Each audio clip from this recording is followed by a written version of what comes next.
Welcome to Real English Voices. I'm Tom. And I am Ria. It is so wonderful to be here with you all today. Today, we are diving into a topic that is very close to my heart. It is something that sounds small, almost insignificant, but it has completely changed the way I live my life and the way I learn new things. I love topics like that. Sometimes we think we need these massive, huge changes to fix our lives, but really it is the little things that count. So, what is the secret theme for today? We're talking about micro habits, specifically the tiny micro habits that improved my life and how they can help our listeners improve their English fluency too.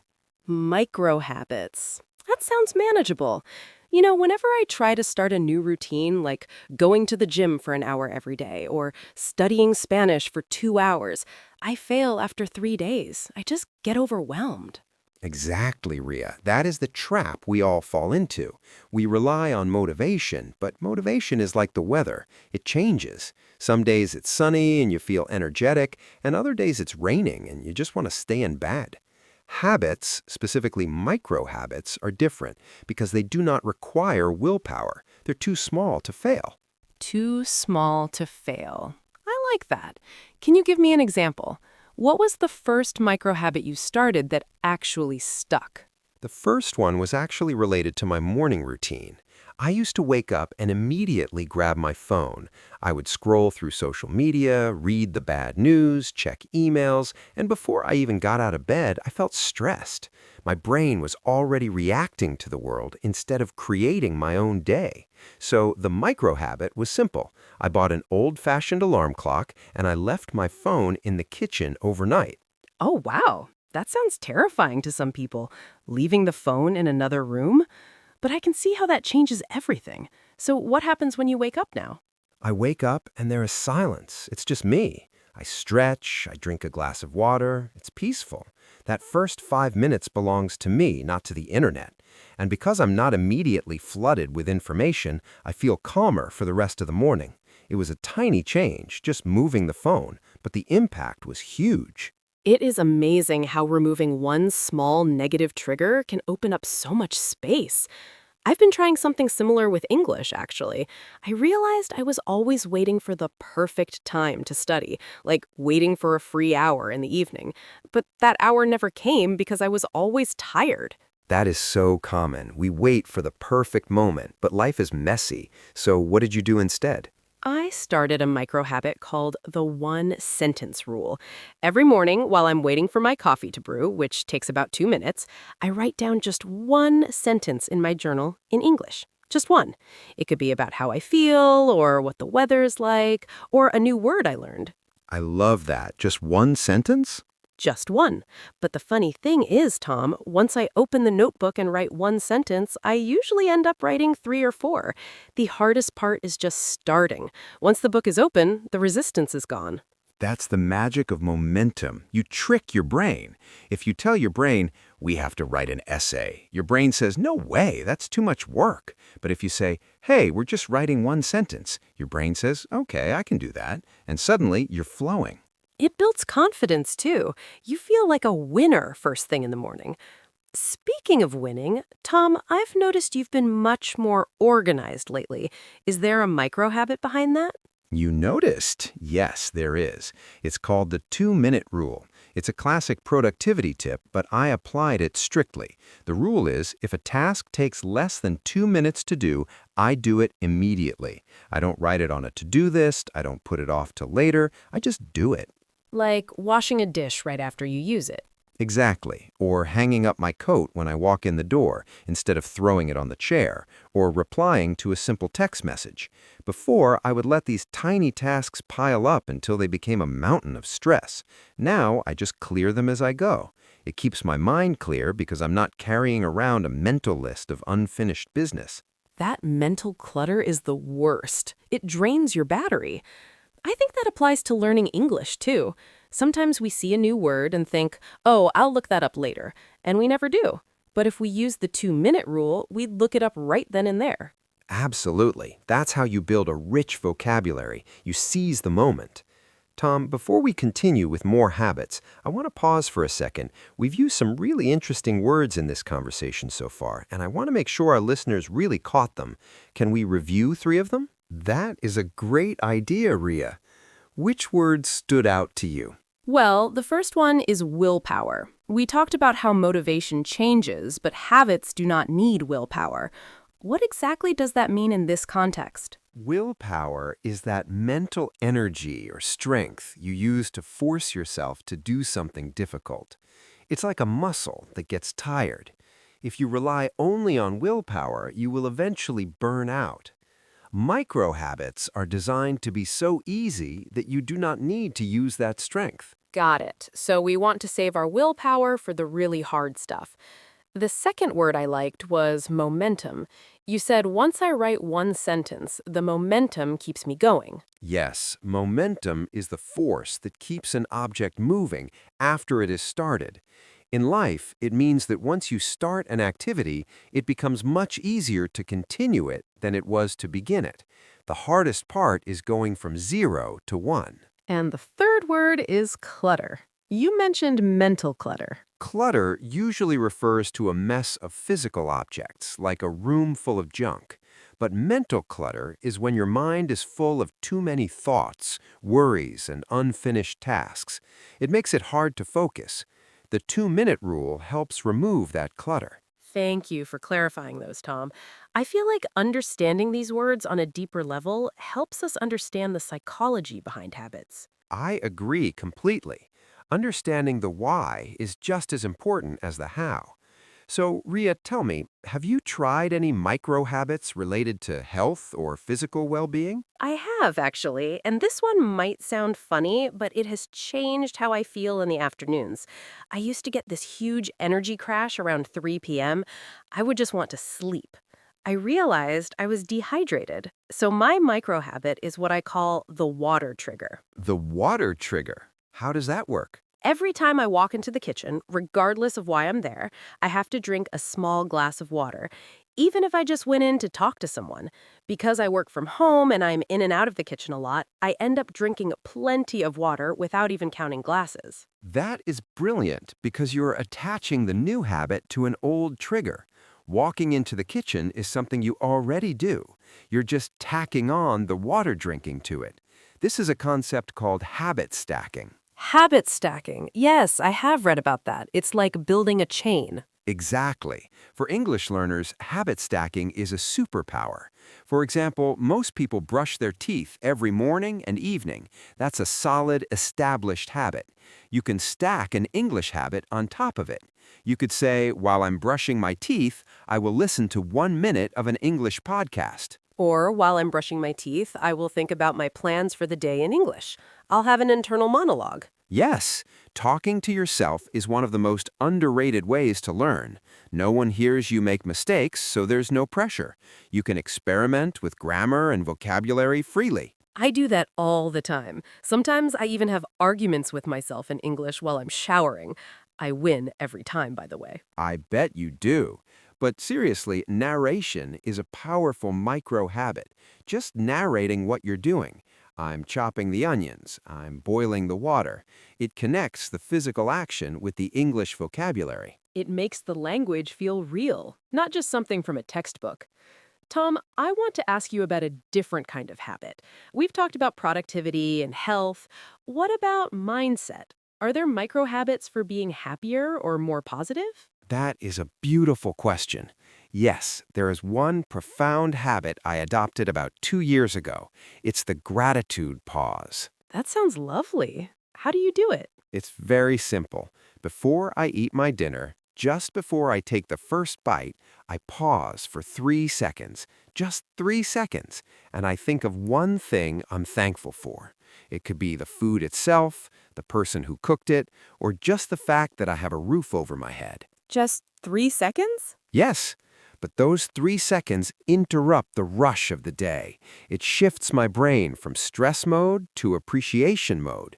It grounds me. And I've found that food actually tastes better when you eat it with gratitude. I think we rush through so much of our lives. We're always running to the next thing. Creating a tiny island of peace like that sounds essential. I want to try that. Maybe I can combine it with English. How would you do that? Well, during that pause, I could whisper the thing I'm grateful for in English. I'm grateful for this warm soup. That's perfect. You're combining mindfulness with language practice. You're wiring your brain to associate English with positive emotions. That's huge for learning. If you only associate English with exams and grammar drills, your brain will resist it. But if you associate it with gratitude and warmth, your brain will want more of it. That is such a deep insight, Tom. We run away from pain and towards pleasure, so we need to make English pleasurable. Precisely. Another mindset micro-habit I have is reframing. Whenever I catch myself saying, I have to do something, I correct myself and say, I get to do something. Oh, that is a subtle shift. I have to study versus I get to study. Right. I have to go to work sounds like a prison sentence. I get to go to work implies I am lucky to have a job and the ability to contribute. It takes less than a second to correct that thought, but it changes your entire energy. It changes it from an obligation to an opportunity. I struggle with this when I exercise. I always say I have to run. If I say I get to run, it reminds me that my body is healthy and capable of running, which is a gift. It really is. And for our listeners, when you say, I have to speak English, you feel nervous. When you say, I get to speak English, you feel excited that you have this tool to connect with millions of people around the world. Tom, this conversation is flowing so well, but I want to make sure we catch up on some vocabulary again. You dropped some gems in that last section. Can we do another review? Of course, Ria, I am ready. What are the 3 words this time? Okay, the first one is dehydrated. I mentioned feeling tired because I was dehydrated. Dehydrated simply means your body does not have enough water.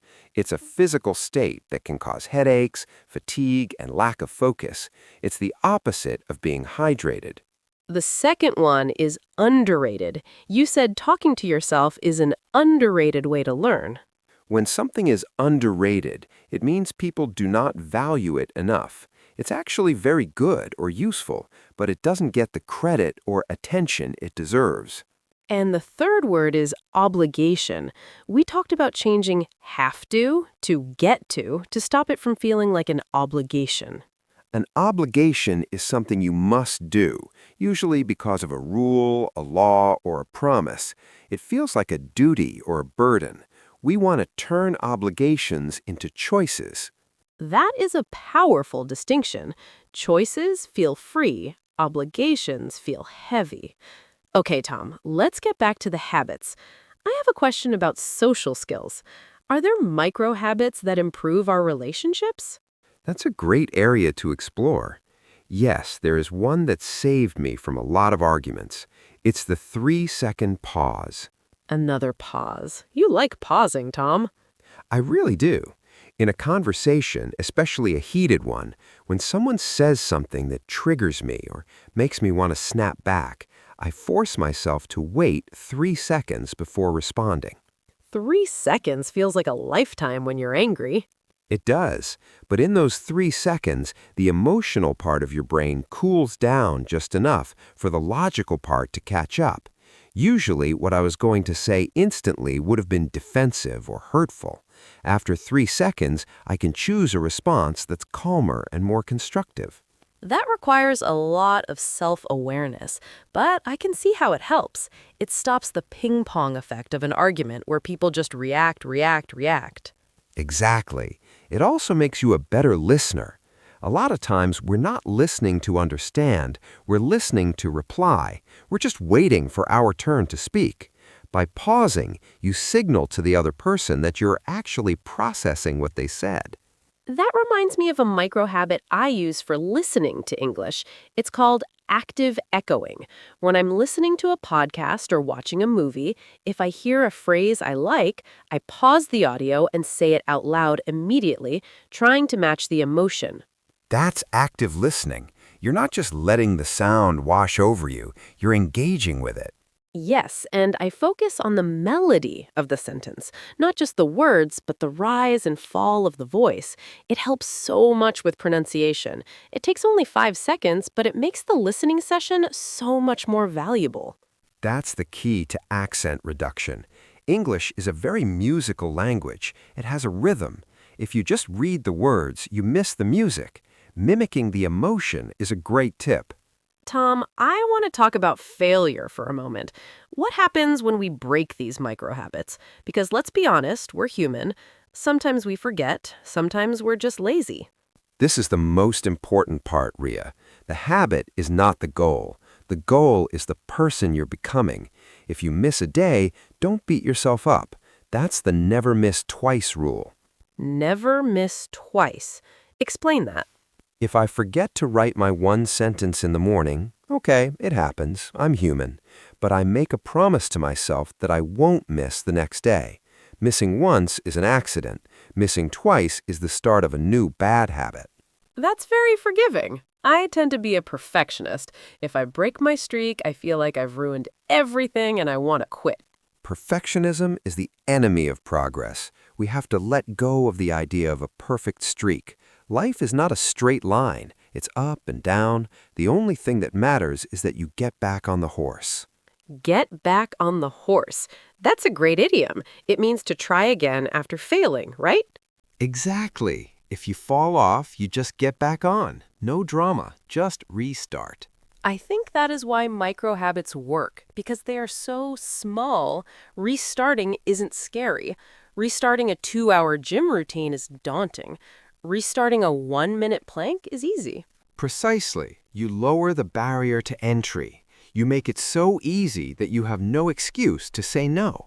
Time, I have a question about reading.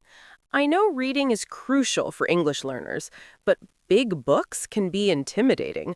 Do you have a micro habit for that? I do. It is the 2-page rule. I commit to reading just 2 pages a day. Just 2 pages? That takes, what, 5 minutes? Maybe less. But here's the math. If you read 2 pages a day, that's about 700 pages a year. That's 2 or 3 average-sized books. Most people do not read even 1 book a year. By reading just 2 pages, you're already ahead of the majority. And again, I bet usually you read more than 2 once you start. Almost always. But on the bad days, the busy days, the days where I have a headache, I still read my 2 pages, just to keep the chain alive. It keeps the identity of I am a reader intact. Identity. That is a strong word. So habits are really about proving to yourself who you are. Yes, every time you do a micro habit, you are casting a vote for the type of person you want to be. If you write one English sentence, you're voting for I am a writer and I am an English speaker. Over time, those votes add up and you start to believe it. That is so inspiring. It's not about the result, it's about the identity. I'm not just learning English, I'm becoming an English speaker. There's a big difference in that mindset. One is external, one is internal. Internal changes last longer. Tom, before we move to our final thoughts, let's do one more vocabulary check.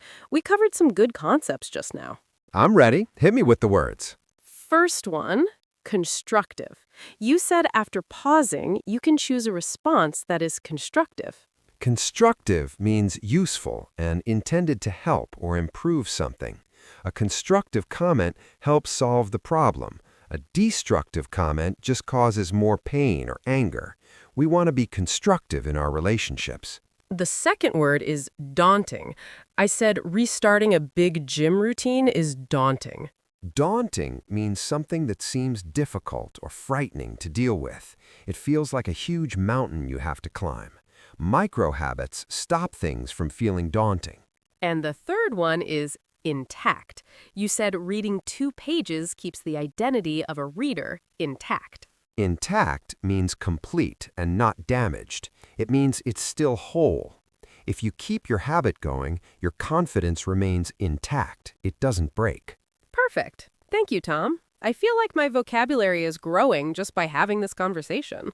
That's the goal. Immersion is the best teacher. So, Tom, as we wrap up, if our listeners could only pick one micro habit to start today to help their English, what would you recommend?